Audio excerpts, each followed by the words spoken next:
What do you think of when you think of Halloween? Maybe it's jack-o'-lanterns, maybe it's paper skeletons, or maybe it's Michael Myers and his endless quest to stab Laurie Strode to death. For me, I think of R.L. Stine and his original Goosebumps series, which lasted from 1992 to 1997, and the highly beloved television show of the same name, which adapted many of the titles starting in 1995 and ending in 1998. The show, as well as the books and most of Stine's work, have continued to be a beloved hallmark of many people's childhood. The show is still widely popular and has been available for streaming on Netflix for several years. New editions of the original series have been produced with new artwork, some even commemorating the old, and to this day, Mr. Stine continues to publish title after title, and at the time this documentary was made, it was said that there had been well over 300 publications to his name.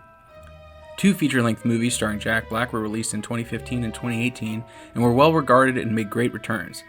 They weren't adaptations per se, but original screenplays based on the series, which acted as not only a love letter to our childhood, but also brought in a new generation of Goosebumps fans.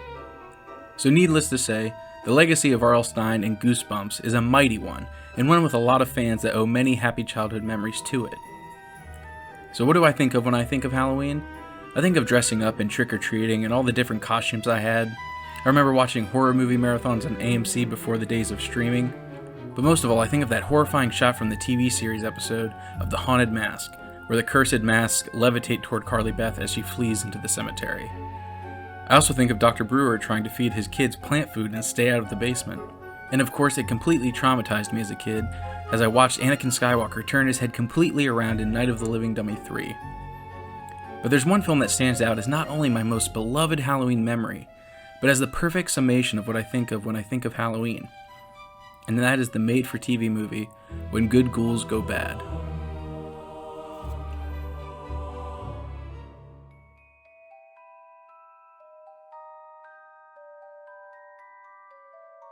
When Good Ghouls Go Bad premiered on October 21st, 2001, just 10 days away from Halloween.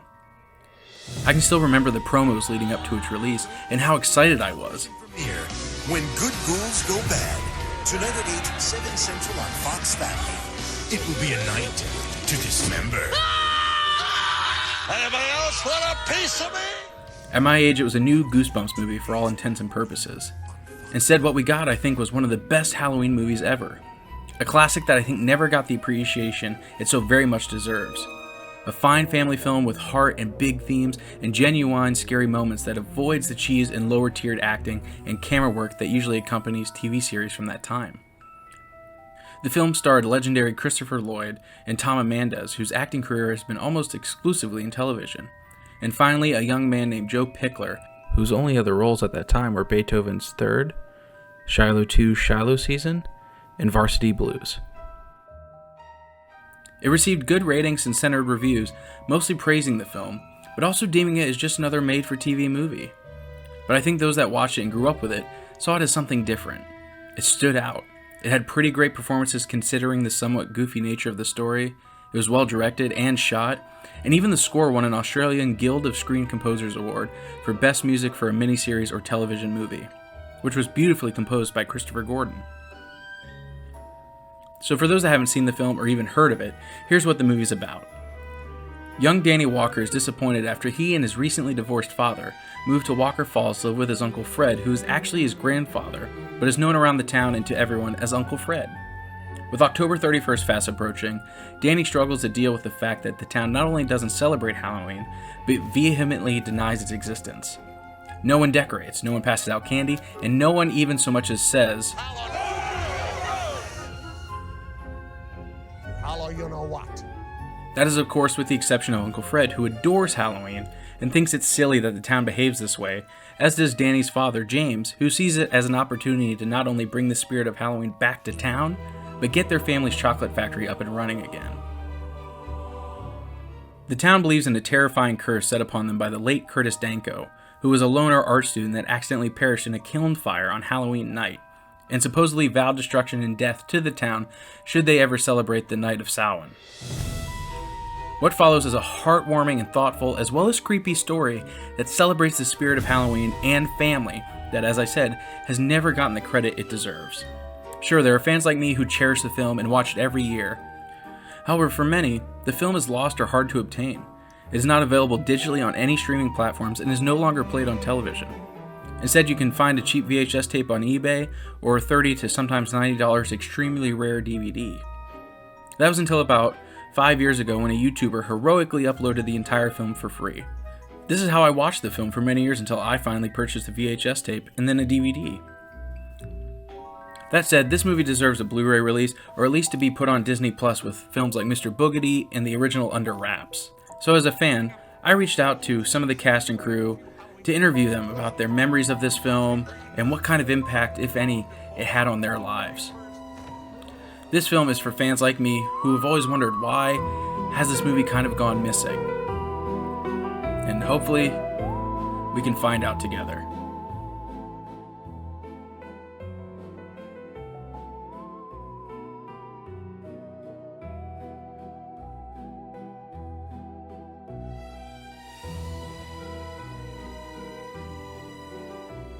So why was Australia picked to be the filming location? The exchange rate was like 7-1 back then, I think. Yeah, I think it was a budgetary choice. They could make it cheaper. They could make their dollar go further. You know, we work for cheaper. We knew Halloween was a thing, but in my time, it was never a thing. So it was kind of coming into vogue, probably the turn of the millennia, around the time the film was being made, actually. It was possibly becoming more of a thing in Australia. Now, you do get kids running around trick-or-treating. The pandemic was a great relief from that. None of those children were allowed to come to our front doors. They had to stay home, so that was nice. But it's not a tradition we're used to here in Australia. So in that respect, it was kind of a surprise, really, when the film came to be made here. Halloween, it's not something that was ever big in Australia, especially when I was growing up. I know in recent past it definitely has been growing in popularity and everyone likes trick-or-treating. But yeah, definitely this, like working on this film, like changed everything for me. I have a very like nostalgic feeling when it comes to Halloween. So when it starts to turn into fall and, you know, being in Canada now, I'm seeing like the changes of seasons. So like, I just get a good warm feeling inside. I love it. And, you know, watching my kids grow up now and my daughter just absolutely loves everything princess and she loves dressing up. So it's really cool to see it through their eyes as well. I love Halloween. I'm a big fan now. Sadly, just not a big deal here. I have friends, you know, in the States, and I am always a little bit jealous because it just seems so awesome. Like the whole culture around Halloween, and because it happens in autumn over there, and it just seems really cool. But unfortunately here, you might have a couple of parties here and there. People might do kind of costume parties, but it's really not a big deal at all, sadly. Born in Canada, so I grew up with Halloween in Calgary, you know, walking around the streets, you know, and being scared of people putting razor blades in apples and stuff, which happened in our neighbourhood once. So it was always that terror, but loved it. Always grew up, couldn't wait, getting in the gear. I think everybody in America celebrates Halloween as a kid. People love getting dressed up in costumes, going trick-or-treating, playing pranks on your neighbors. As my daughter grew up, I got to enjoy that again because at a certain point, when you move past adult Halloween parties, you know, it ceases to lose meaning for you unless you live in a house and you're giving out candy. But if you've got a little girl wearing a cute costume, you get to see it again through their eyes. It's just a great American tradition, and I don't know how it's celebrated anywhere else around the world, but and like anything else in America, it's over commercialized, but hey, it's still a pretty pure thing. I grew up in the Midwest. Actually, Patrick and I grew up pretty close to each other in Northern Illinois. And Halloween, I'm the middle of 11 kids. and my mother was just so into Halloween. We had a huge box of costumes, and we would kind of rifle through them in the lead up to Halloween and kind of figure out what we were going to be, a monkey or a pirate, and we just had a great little subdivision neighborhood in this little rural town that I grew up in, and we would just go wild.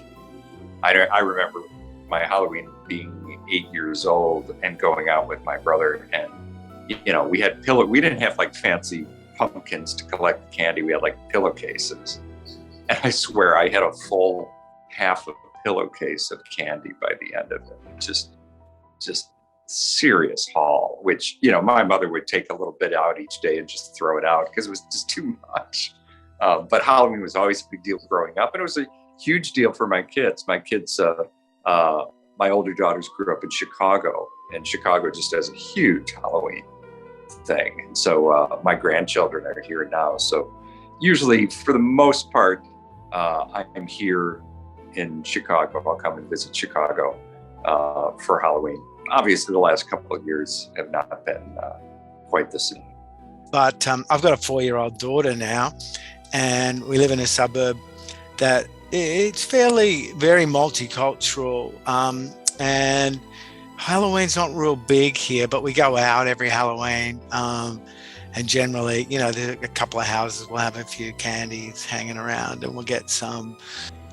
That you might see a couple of streets that might kind of get into the spirit, and I did attempt a couple of times as a kid, just for fun to try trick-or-treating. But I mean, I even remember one year, because we just don't even think of it, and I remember one year I came home one night and Dad said that trick-or-treaters had come to the door and he just had nothing, so he gave them fruit because he hadn't even remembered that it was Halloween. Like, it was just not even on our radar at all.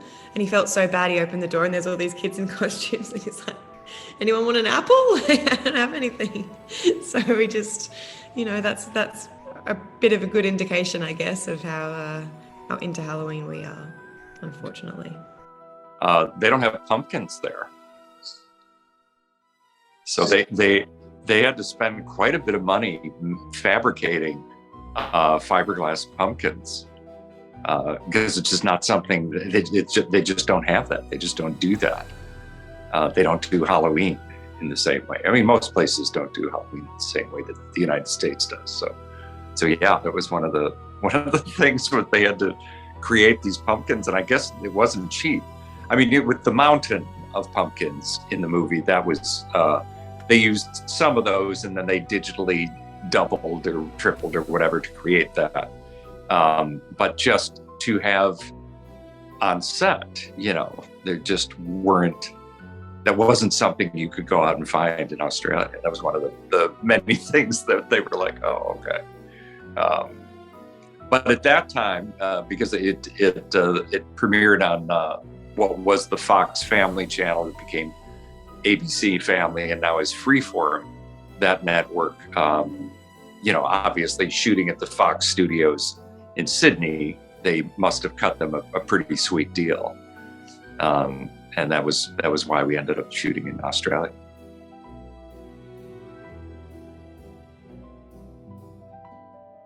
Now, this is going back a long time, but from what I remember, I traveled down to Sydney for an audition, which was different for me because all of my auditions were where I lived. I lived on the Gold Coast.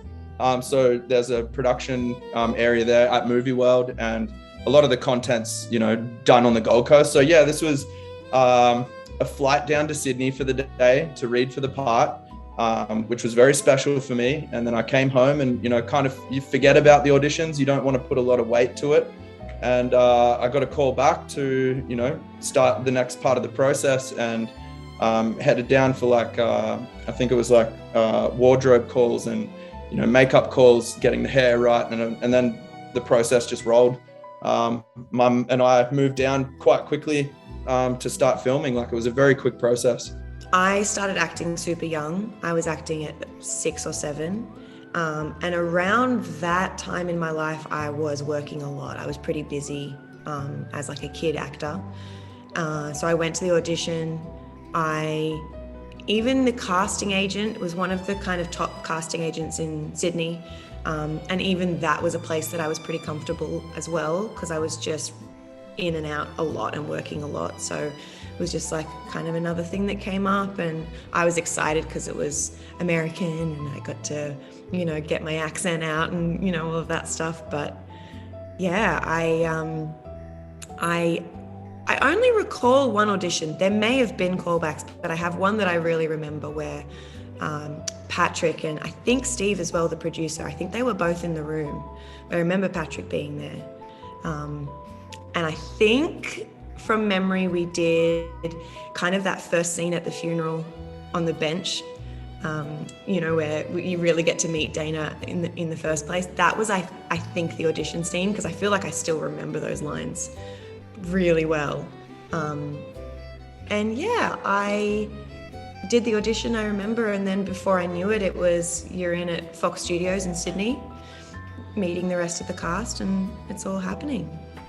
I've been Pat's co-writer since the early 80s, and we do things separately as well as together, but in general the way we work is he has something and then he wants me to work on it with him, and so we work on his ideas. Pat got hired by his friend David Madden, who was running Fox Family Channel at the time, to do this R.L. Stine project, and had an outline of a story from R.L. Stine. Pat found it unworkable, and so he pretty much wrote his own story and screenplay on that. Basically, Family Channel was just exploiting R.L. Stine's name. He was huge back in the turn of the century, and so that's around when we made this picture. Pat wrote a very funny script that was about 120 pages long, which is actually pretty short for a Patrick Johnson script. Often they're around 180, 200 pages, and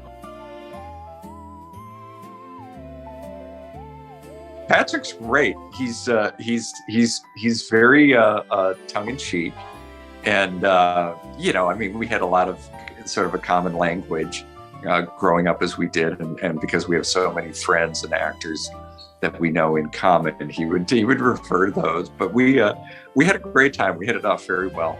But he's very much an auteur. I mean, you really get a sense that he plays these things for keeps, and these stories, bounce around in his brain for a long time until he's ready to do them. So he worked very hard on this.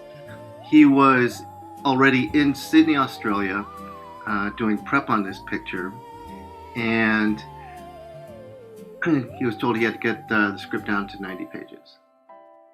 And so put me on a plane, and while we were in pre-production, scouting locations, hiring actors, I was figuring out how to take out 25% of the movie and make it still coherent. And so that was my job. I found Patrick a delight to work with. He was absolutely in love with the project, and he was excited to be there. I think he just loved the chance to make this film. He had pretty strong ideas about how it should go, but he also was, I just remember turning up, with the ideas, and he would go, yeah, that's good, and just go with it, There were a lot of great moments already in the script, and we just had to make them come alive. And Patrick and I, we actually go way back. When we were in high school, we both worked at the same theme park. So we have a bunch of friends in Northern Illinois and stuff. And I don't know that I knew him so much when I was in high school and college, but we have a lot of mutual friends that I went to college with in Chicago. And so when we were working on this, he was like, "Oh no, I know you. I know your brother Paul." And it was like, "Oh my God, you worked at Great America. That's crazy." Which was the big theme park in just north of Chicago. It was a big, in our day, it was a Marriott, and I think Six Flags owns it now.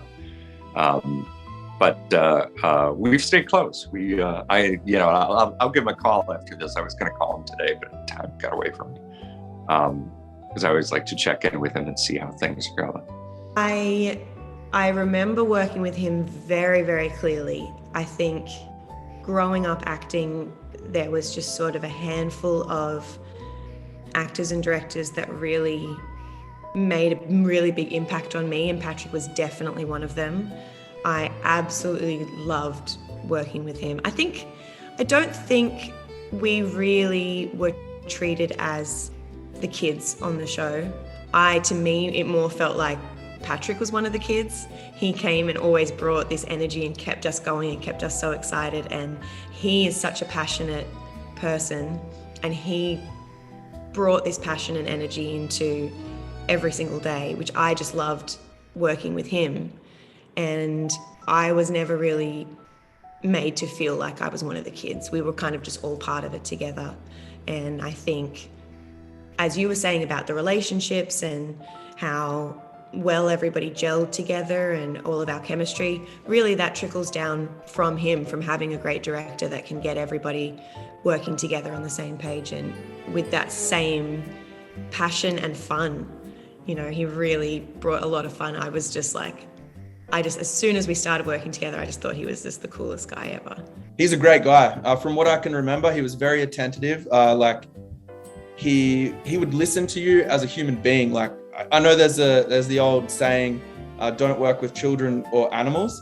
And I know why now, being an adult, but the patience that he had, you never perceived that he was under pressure, or he wouldn't ever let it out in front of the children, or he was very professional. He was a very nice guy. I remember that. Yeah. And he took us all for dinner one night. We just had a ball. He was, very personable. I actually left Australia the day the day we started principal photography. So I wasn't there for the actual production itself. I think people, by and large, got along, so that's helpful. Because that was the first day that I had the privilege of filming with Chris.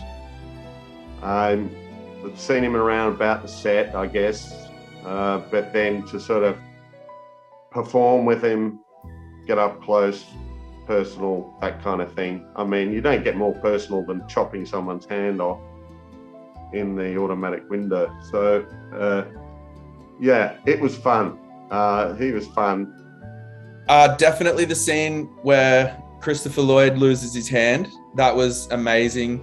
That was so fun to be a part of, and just how the set was dressed as well. It's a total feel, and you felt that on set too. And I guess the end scene, where we fall through the floor, and that was so magic. That was all filmed in a studio. So when you walk in on that set, it's amazing. The work and the craft that went into building that was so cool. And then, I think that was towards the end of our filming. So, you knew it was all coming to an end as well. And there was a lot of content to get through in that scene. And that was just fun. Everyone was there.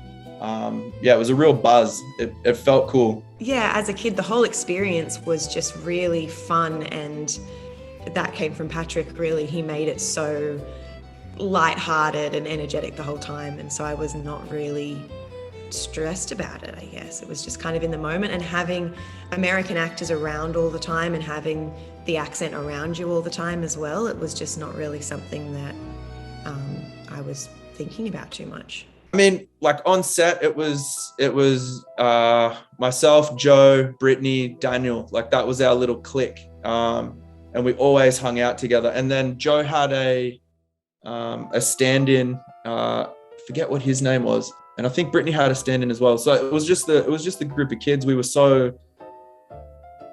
we were working on a movie together in a town that none of us were from. I think Brittany was from Sydney, but it was just such a special.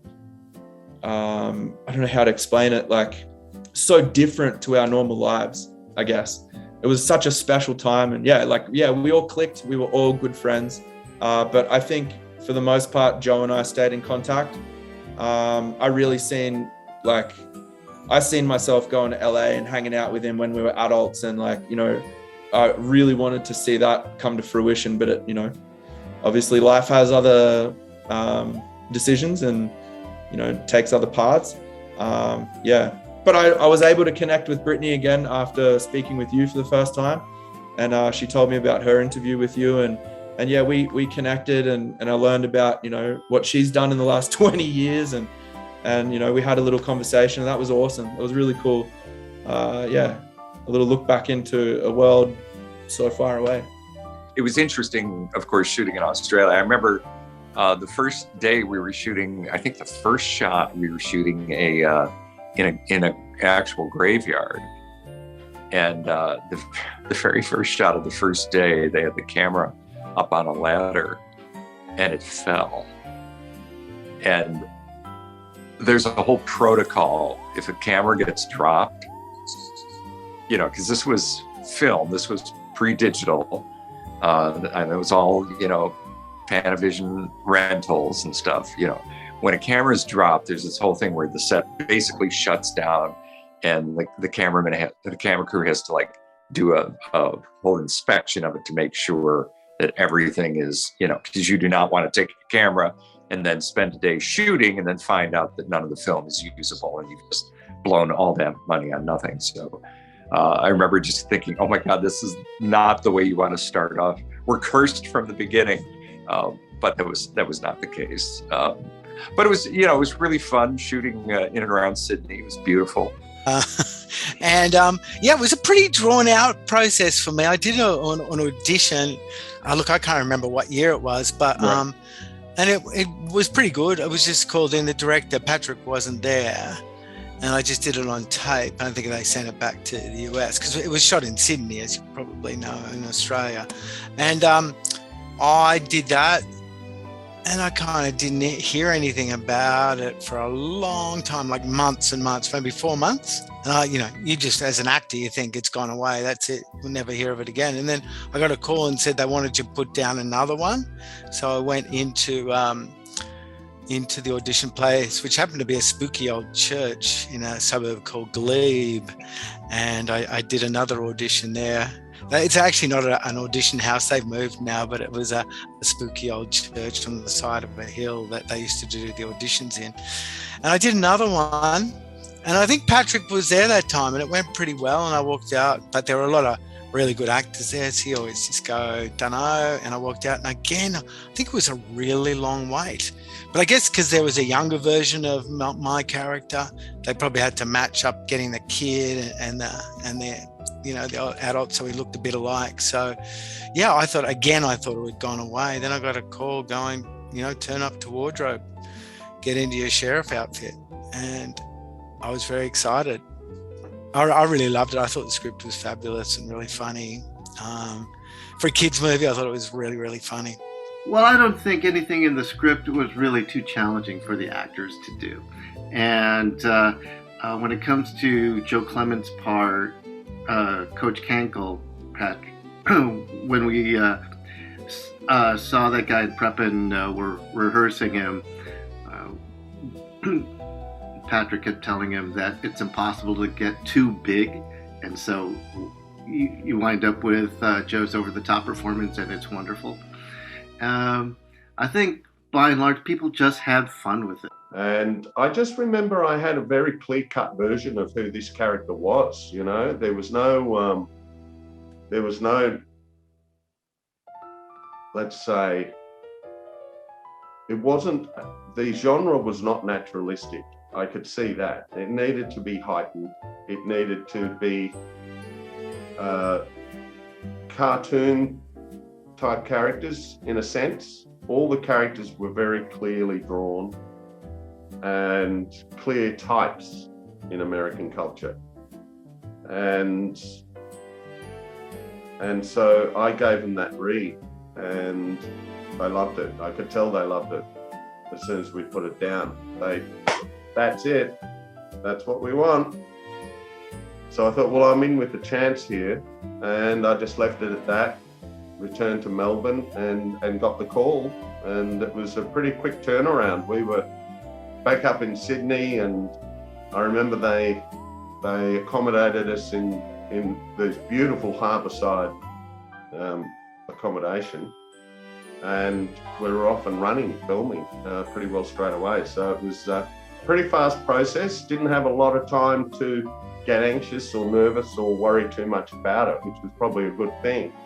And then we were jumping right in. But one thing I do remember, and this was kind of a alacrity of thought, if you like, is that I remember reading the script and thinking, as I was chewing back over it, this film would be excellent if only Christopher Lloyd would play the lead role. If only Christopher Lloyd were playing the lead role, this could be a really great film. Honestly, I thought that. And that was before I found out he was playing the lead role. So that's when I just thought, this is going to be fantastic. It was just like, I remember midday, like right around noon, we were shooting in a residential neighborhood, and the kookaburras would go off, which are the very famous Australian bird. They have the most insane call you can imagine. I mean, it sounds like, monkeys in the jungle or something, where it's like, and when that would happen, we'd have to stop. You had to stop shooting if you were in the middle of the scene. And it would just go for maybe 5 minutes. And it was pretty much, I don't know how they knew it, but it was pretty much right at the peak of the day. Like when I don't know if I'm sure there's some, natural reason for it. Like when the heat is the hottest, but we always had, of course, it being an Aussie production, you always had tea on set. And pretty much, when the kookaburras would start, everyone would just stop. We'd go have a cup of tea and let them get it out of their systems. And then we go back to work. It was very interesting. I can't picture the first day. I remember there was just kind of a period of getting to know each other where we had kind of our costume fittings and the table read and, just some bits and pieces that before filming really got started, where we all met each other and we all got along instantly really well, which I think, as you said, I think it does read into the film. You can tell that we actually were just really enjoying hanging out with each other, just all kids of the same age, all having this crazy, super fun experience. And the boys were just awesome. It was really the four of us, so me, Joe, Craig, and Daniel, who plays the kind of offsider kid. The four of us were just hanging out a lot. I mean, yeah, we were spending a lot of time in between filming together. And I mean, we filmed at Fox Studios. So that was kind of like, there was a backlot there. And I have a memory of a day we went exploring that together and just hanging out at Fox Studios. And, Joe had his mum there, of course, because he was all the way from America. And for that one, my Nana was my chaperone. So it was kind of like the kids and then all the parents as well would kind of socialize together and hang out together. And so they would organize for us to have dinners together and go and do fun things together. And, for the people that had come from the States, of course, they wanted to experience Sydney as well. So we got to hang out, and I think the hanging out away from filming and all the in-between stuff is what ended up making us have that good friendship that then translated on screen, because really everything that we were filming we were just having such a great time as well the whole time, And very enjoyable. Like there was a really good vibe among the cast. And Christopher Lloyd being the pinnacle, I was you're probably going to ask questions about that, so I won't jump ahead. But one of the scenes that comes to mind is the siege, the zombie siege in the town hall. I remember that was a great fun day. I mean, it was exhausting. It was exhausting because we had to have this high, ultra high level of energy that we're all about to get devoured by these zombies. you know, and you remember Frady putting his face into the photocopier machine and all that kind of thing. So we actually had to have this, and in between those manic moments, we had to deliver this dialogue, which normally, if you were improvising, it probably just would have been screaming and absolute mayhem. But we had these lines, we had to deliver them, so we managed to do that somehow, and it stands up despite all the craziness that's going on around us. We had a really good time working on that together. And I think, you know, except if Joe hadn't lived, he lives in a different city, we would have been buddies for sure. I think we kind of kept up for a fair while just by email, I think, or whatever we did in those days. Yeah, Joe and I had a lot of fun. We just raced around, and the cast was really great. There were a good bunch of people. Christopher Lloyd was just, you know, like, he's a very serious actor.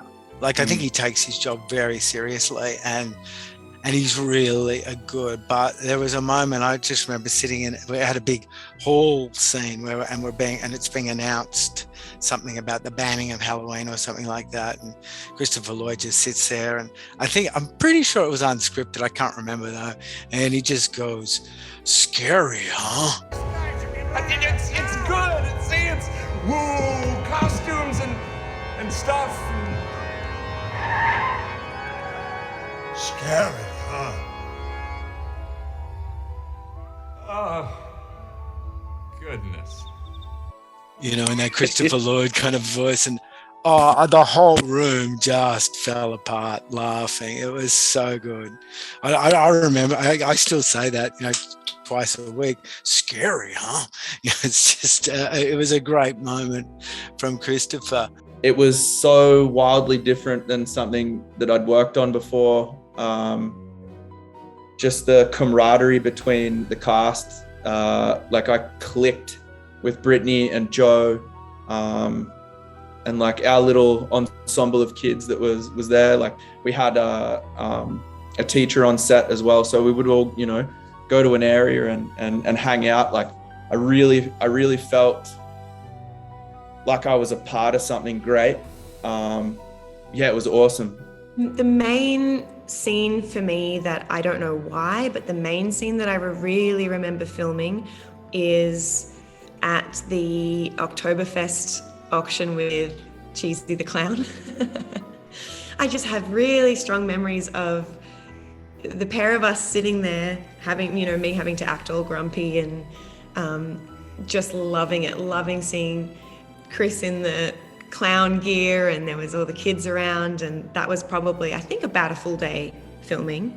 And we had the other boys were there as well, because they were shooting at the same house, the scene where they're up in the window and he's got the key, you know, he's gonna pee his pants. They were there doing that on that same day as well. And the guy that was the hand, he was there running around, and it was just, there was so much happening and so much excitement. And when I think of filming, and I think of that film as a whole, I don't know why, but that day is always just what comes back to me. It's just really vivid, and it was a lot of fun. And as I said, there was just so much happening on that day.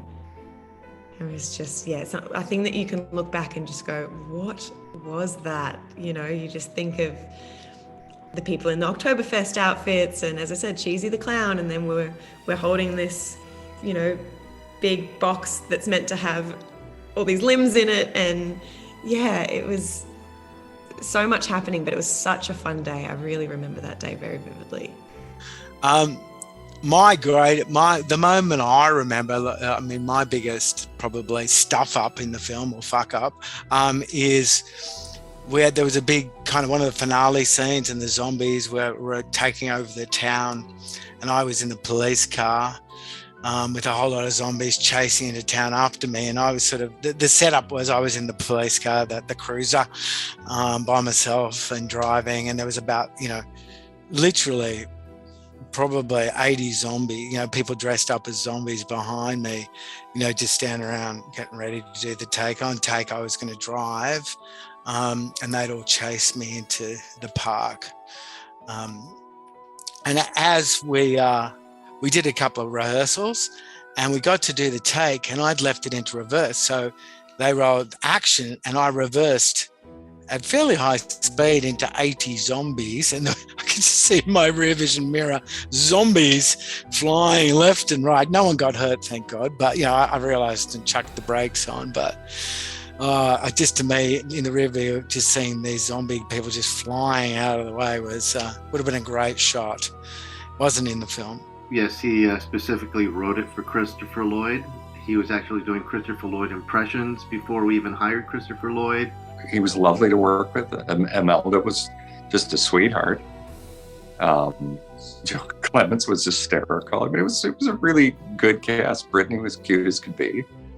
And Chris was just such a great presence on the set, who we all just loved and respected and just had a great time with. And, he was thrilled to be there. I think working with Christopher Lloyd is just such an honor and such an amazing thing. Again, looking back to realize how lucky I actually was to do that. I definitely just didn't realize at the time. Obviously, all, my parents and all the grown-ups in my life at the time were freaking out. Like, that was such a cool thing. And it was cool. But it's really now that I look back and go, oh, wow. And I think that's also a lot due to just the way that he handled himself on set. He was not, a star, and he wasn't kind of better than anybody else. He was happy just to chill with everyone, and very kind and quiet guy, really. He was just kind of there with all of us, just playing his part and having just as much fun as we all were. So you never really got the vibe that there was, some real veteran or some really famous person on set, because he didn't treat it that way at all. You know what I mean? And I think, that's something that as I got on in my acting career, people would always say, like, where did you train? Where did you study? And it's really from working with people like him. That was my training ground, because whether you realize that you're learning or not, you're just taking in everything from technique to the way that they're collaborating and speaking to the people around them. And he was such a good example of that, of really just jumping into the spirit of it and, treating the kids just the same as everybody else as well. And I really enjoyed working with him and feeling like I was working with him. And feeling part of it with him was really, I think, really special, and more special now that I look back on it. It was just really cool to be part of that with him. You honestly have to pinch yourself every day on set. That man, like, I grew up with, Back to the Future. That was something that I constantly watched. And to have the opportunity to, to sit there and watch him, like, perform his craft was amazing. It was an out-of-body experience, to be honest. And he was such a humble man. I really enjoyed working with him. I didn't get too many scenes with him, but there's one where his hand gets cut off in the truck. Like, watching him walk around the car and, like, speak his lines, there are worlds beyond this world. Like, it is so amazing to watch him do his thing. And it was really cool. It was something so special. No, it was actually really pleasant. I think we shot for 5 weeks. As I recall, I was out there. I pretty much voted here in the States. That was the Bush-Gore election, if you recall that. And those whole first weeks was when all of that was going down until the Supreme Court decided to hand it all to Bush. But I remember I voted, and I think the next day I flew to Australia. And then I came back on Christmas Eve. So it was essentially 5 weeks in November and December. Something like that, 5 or 6 weeks. It was a pretty speedy process, at least initially. I think Pat got brought in maybe just a month before me, wrote his script in about a month, and got on a plane, was on prep, got told, you got to cut this thing down. He says, I need John Lau. They made my deal pretty much immediately, put me on the plane. And so I I was in Australia for a month while we were in prep, and I think the shooting schedule was probably just another month. Pat spent more time in post than on anything else because I think he spent the rest of the year there. It was a lot of those days, especially, you know, the stripy jumper and the big coat and the beanie and all of that. It was really hot. So I don't recall if that particular day was hot, but yeah, I'm happy that I wasn't the one in the lederhosen on that day. But I know a lot of those days filming with, you know, the zombies coming down the street and the zombies dancing towards the end. I have mental pictures of some of the crew with little styrofoam cups of water with a straw, feeding water to the zombies through their masks because it was so hot. They'd be sitting down in between takes and, you know, they're in all of their prosthetics and everything on these really hot, sweaty days. So I do remember that. It was very hot. Like, it isn't a super high budget film, but I think they spent a lot of money on it. Yeah, 6 weeks. We filmed at a place called Fox Studios here in Sydney. I think it was called Fox Studios then, and a few suburban locations. We filmed at a really great cemetery. I just remember shooting there. It's a really old Sydney cemetery, and it's beautiful. I go take my dog for a walk there occasionally nowadays still. I'm not a huge horror fan now. Growing up, I was much more into scary movies growing up.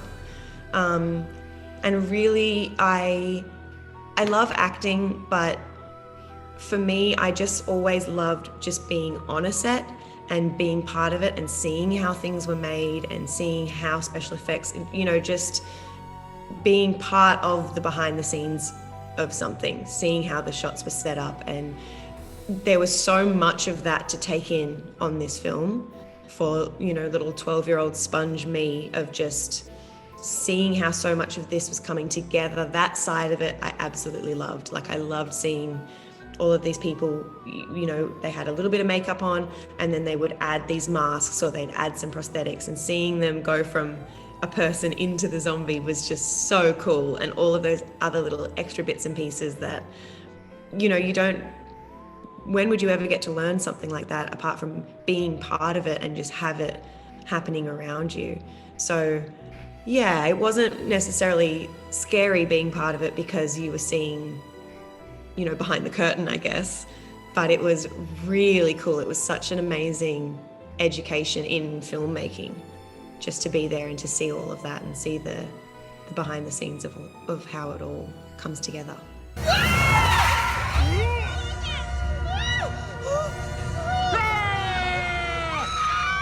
Fall tree, smell my feet. Give me something good to eat.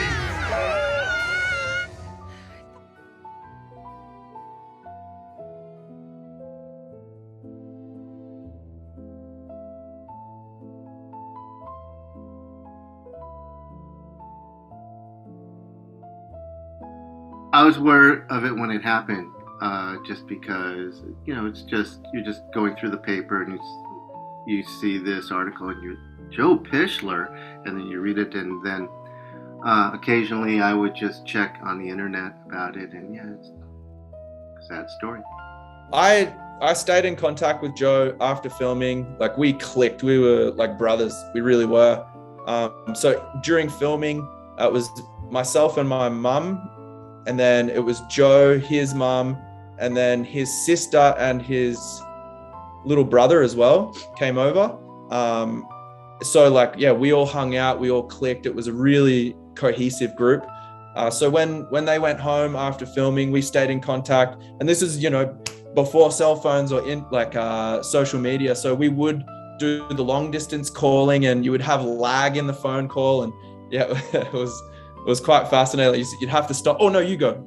Oh no, you go. And yeah, it was that really fractured phone calls. And then yeah, we went to see them in LA for a month and stayed with Joe. Actually, we even went on an audition together for a Pepsi commercial in LA. So that was really cool. And then yeah, we just stayed in contact. And then Joe's mum told me, like, after he'd gone missing, and yeah, so it was very sad. Like, was a lot of time that had passed, and he just never got found. I think to this day he hasn't been found. You know, you can look it up online. Evidently, he probably killed himself, as I understand. The internet has made such a, you know, in those days, I don't know if you remember the milk cartons, but that was sort of the analog. Now you get an alert on your phone, right? You know, well, suddenly millions of people get an immediate alert on their phone. Whereas back in the day, it was, you know, the milk cart kind of thing, which, you know, it's just the technology has moved so quickly and in such huge ways that it just changes the dynamic of how that stuff is investigated, you know, and the interest, you know. I think, like, I didn't hear about Joe until Patrick told me, and that was sometime after. I can't remember how long, but it was like, you know, it was already old news. We spent a lot of time together because we were in a fair few scenes, and the boys kind of hung out with their, you know, the kids kind of, you know, I was involved, you know, quite a few stuff that, you know, a lot of things that he was involved in, and he was a great kid. We'd often just sit down and have a chat, and I really liked him. I don't think anyone would have a bad word to say about him. He was a treasure, that kid. He was so good. Yeah, I just randomly saw that. Maybe, I think it was when you approached me, and then I sort of just Googled. I was going, shit, who was in that? Because it was a long time.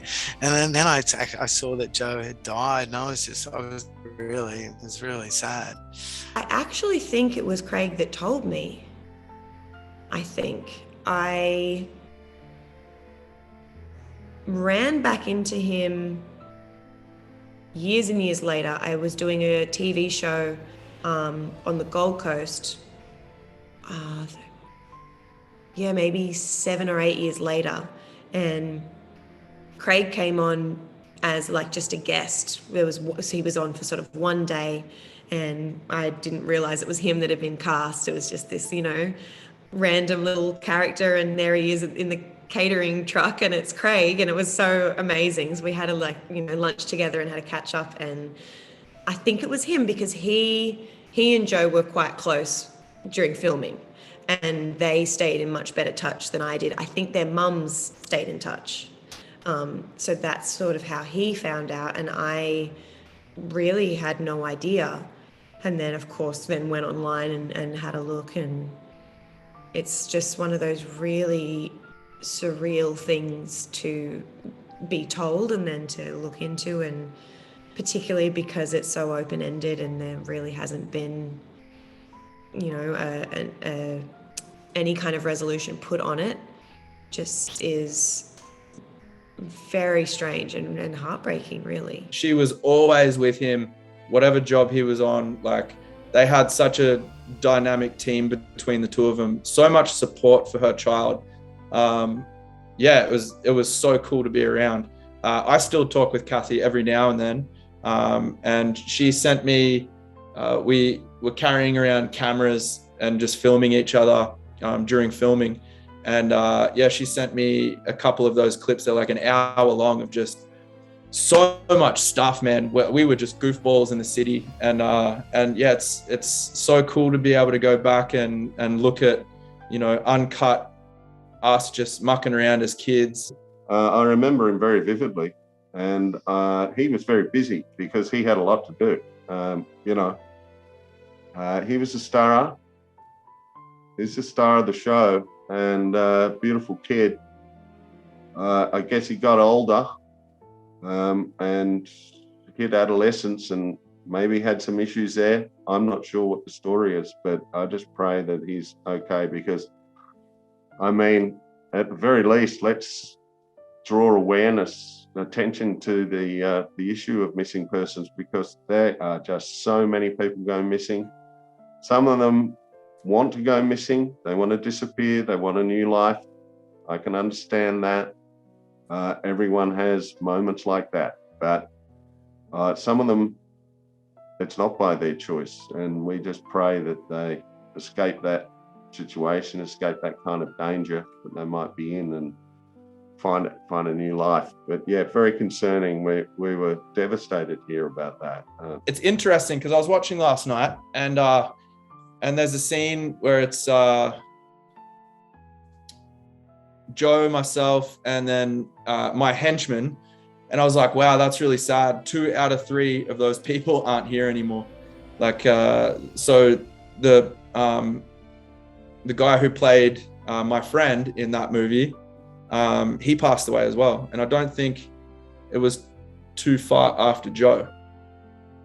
Another reason the film deserves to be recognized is to bring awareness to the tragic mystery of the disappearance of the film's young lead actor, Joe Pickler, who played Danny Walker. After what would be his final film appearance in the film Children on Their Birthdays in 2002, Joe Pickler returned to his hometown of Bremerton, Washington, where he took a break from acting with plans to return to Los Angeles sometime after graduating high school.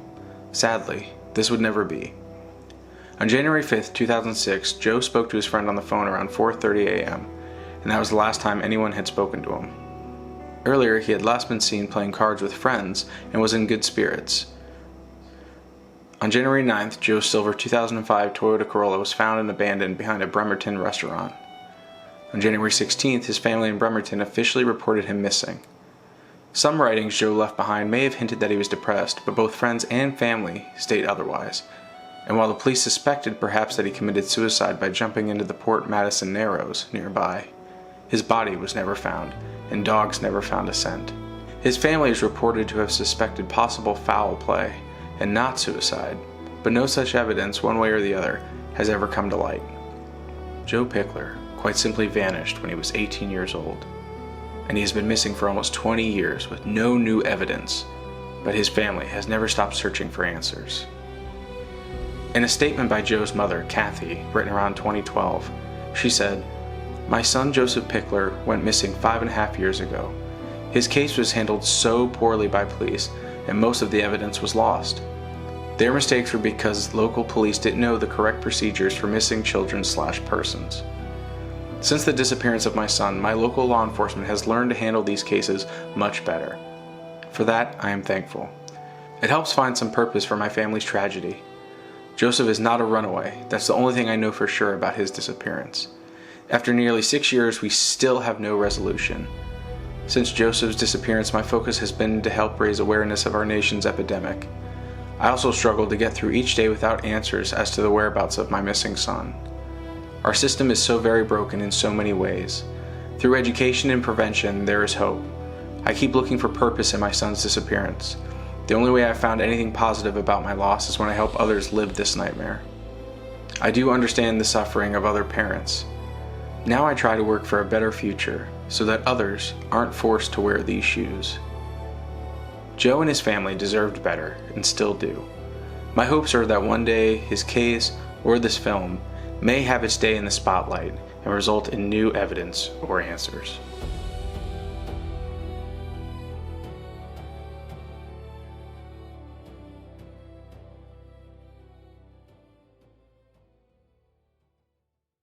Danny, listen to me. You remember all those millions of fireflies we tried to catch this summer? And how one day, when it started to turn cold, they just didn't come back? What do you think happened to them? They died, I guess. Remember how that weird kid from down the block used to smash them and rub the glow stuff all over his face like war paint? And it still glowed even after the fireflies were all mushed up. Why do you think that happens? Just a chemical reaction in the air. No, Danny. It's magic. I really like the film. I think it was good, and I really am looking forward to showing it to my daughter. And hopefully she'll be into horror by then, a little bit of horror, because it'll scare the crap out of her right now. She'll just go, "No, Dada, turn that off. Too scary." To be honest, I didn't really hear a lot. Being in Australia and being a Halloween movie, it just wasn't a big deal here at all. And I didn't know until a fair while later that it was even something that was on TV each year. I've had a lot of people say to me now, "Oh, I watch it every year and it's on such and such a channel." We didn't have that here at all. So I saw the completed film. We must have gone to a screening. I absolutely loved it. I was very, very happy with how it came together, and I just thought it was beautiful, and I was so happy to have been part of it and to have it come out the way that I had pictured. I thought it was great. And then that was kind of it, really. I didn't see or hear really anything of it for years after that. As I said, just I guess with Halloween culture just not being a big deal here, it really wasn't on TV here. I didn't really know much about it. It's not until even just the last few years since I got on Instagram, just every now and then around October, I just start to get tagged in things, and it's always people saying, this is my Halloween ritual, or this is what I do every year. Oh, it's time to watch this movie again. And I was kind of like, oh wow, I didn't know that.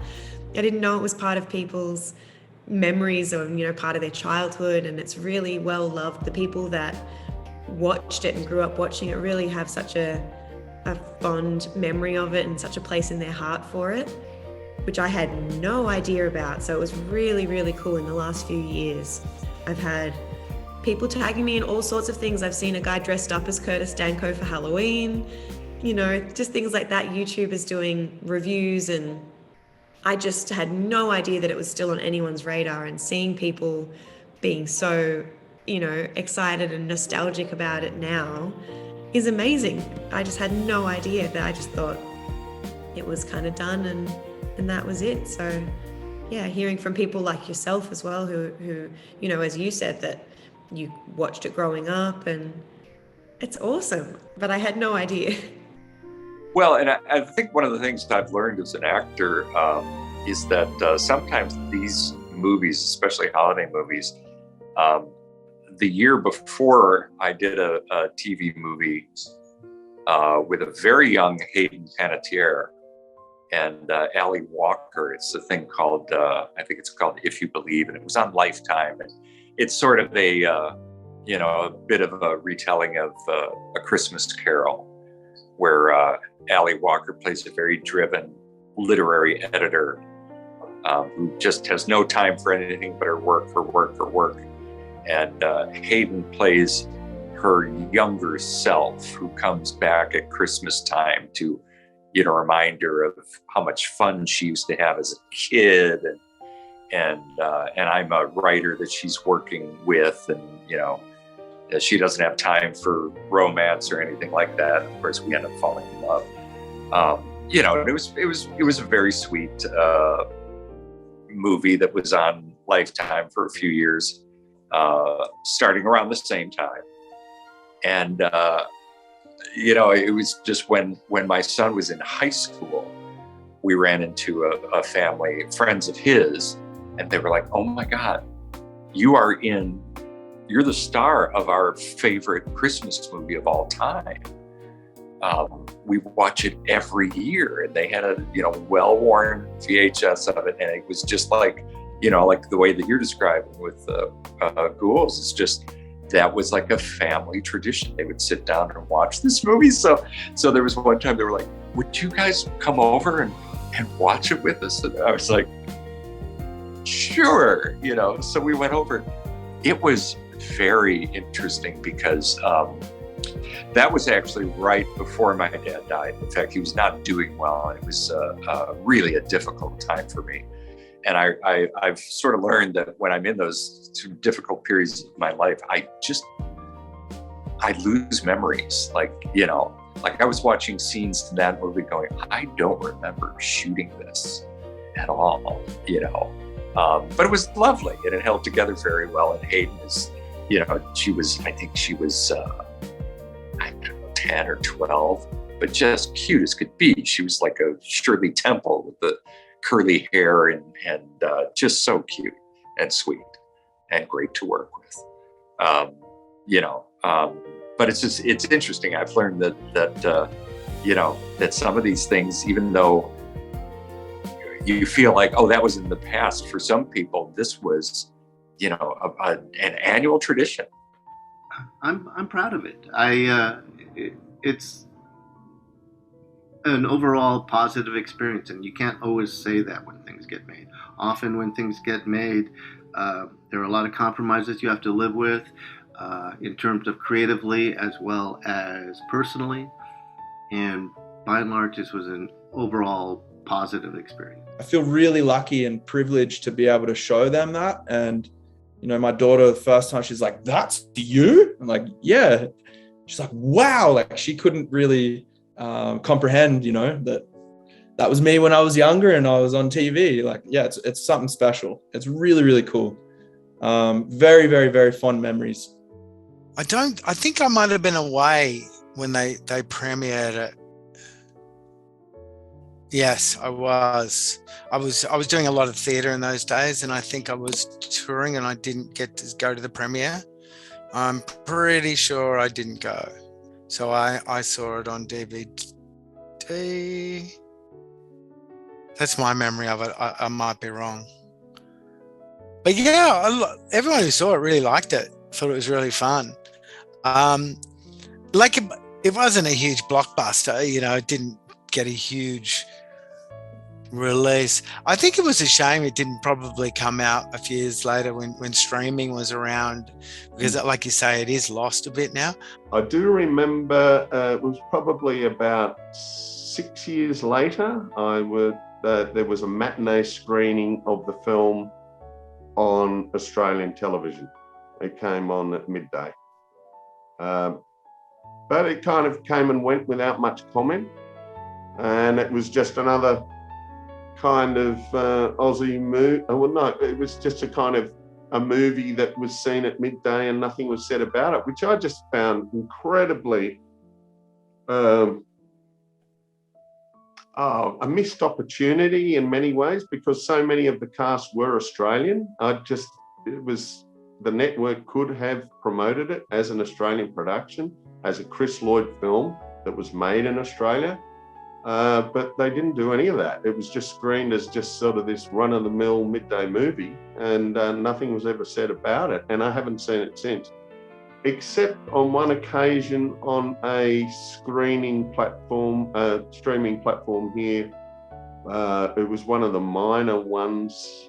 It was sort of an obscure platform I hadn't heard about before. I think because Fox Family within a year or two was sold to ABC Family, and ABC of course has all the Disney stuff, and I think that this was I think it just did sort of slip through the cracks. And I don't think anybody's too concerned about that as a property. The picture did well, though. At the time, it was the highest rated movie on Fox Family Channel.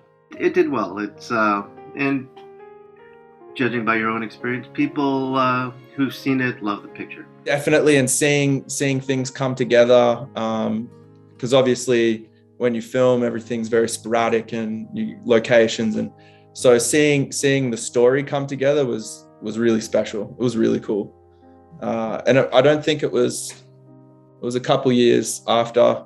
I think Joe might have even been missing at that point, so it had it had a lot of feels to it, Their whole thing was they took the bare bones of an idea by R.L. Stine, and I'm sure Patrick and John can back this up better than I can, but as I understand it, it was just a very simple idea of R.L. Stine's that they took and ran with and took it to some interesting places.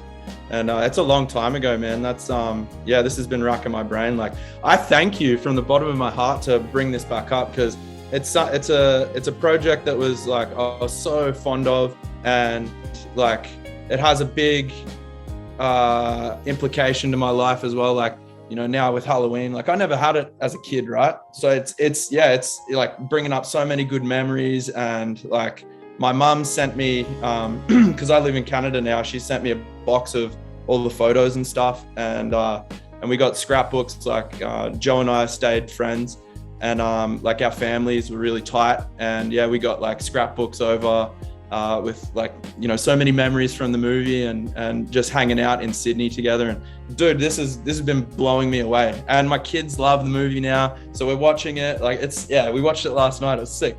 I'm big on family history, And I've done a lot of research on my own family history, and I continue to do so. So the whole ceremony and ritualistic nature and ancient nature of Halloween, which Christianity then adopted as All Souls Day. So again, it's a remembrance of ancestry and lineage, and it's a particularly Celtic ritual and ceremony and celebration. So my wife and I, Vicky and I, really embraced that. And in fact, we decided it would be an appropriate date to get married. And so we were married on Halloween 2003. And so that's what Halloween means to me, Dylan. We celebrate it every year. We remember our ancestors, remember those who came before, and we celebrate our marriage in 2003. So really, Good Ghouls has had a profound effect on my life.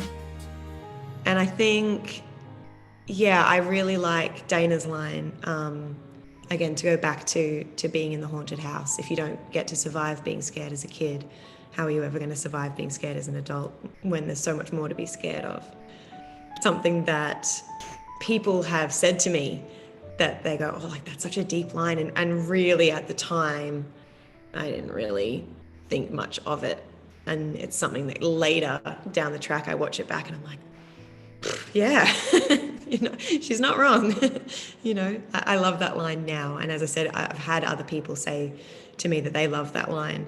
And it's made me kind of look back on it and go, yeah, Dana had some really badass lines. He's a clown.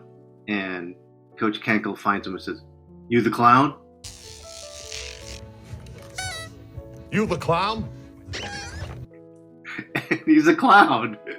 And Chris's take on it, he just goes, "Yeah." Yeah, you're late. Oh, I'm sorry, I just been buried. That's my favorite moment in the whole film because, yes, no, man, I'm the fucking caterer.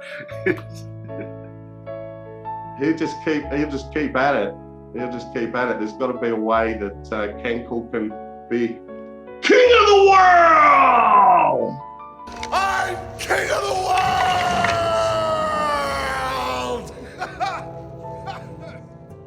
So what remains of When Good Ghouls Go Bad?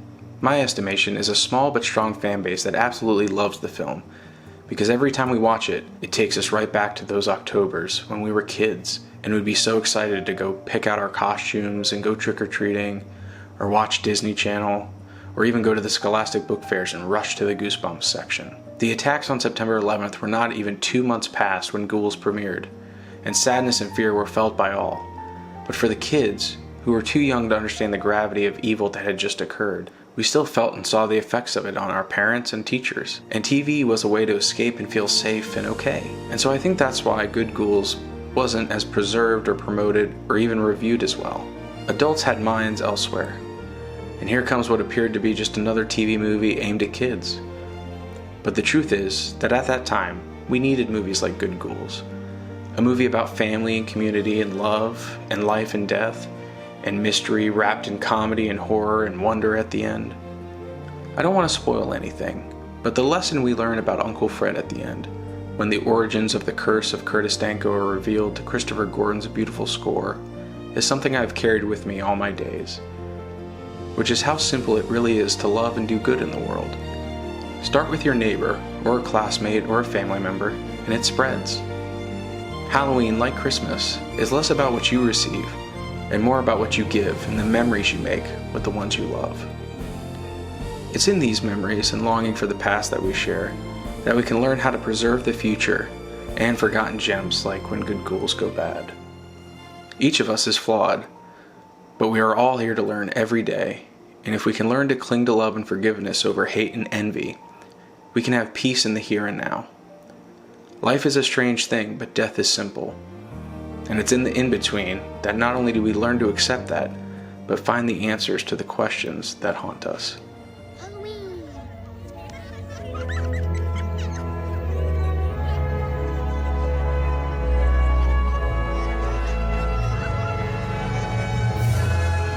Happy Halloween.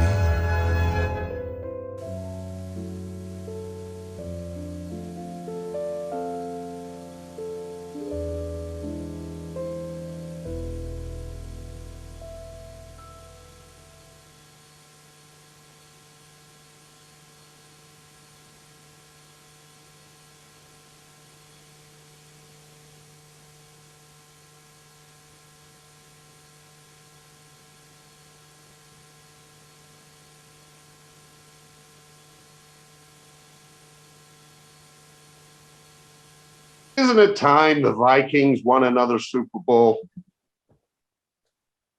Of course it is. So let's get to it, guys. Training Monday morning. Be there, or I will be around to kick your butt.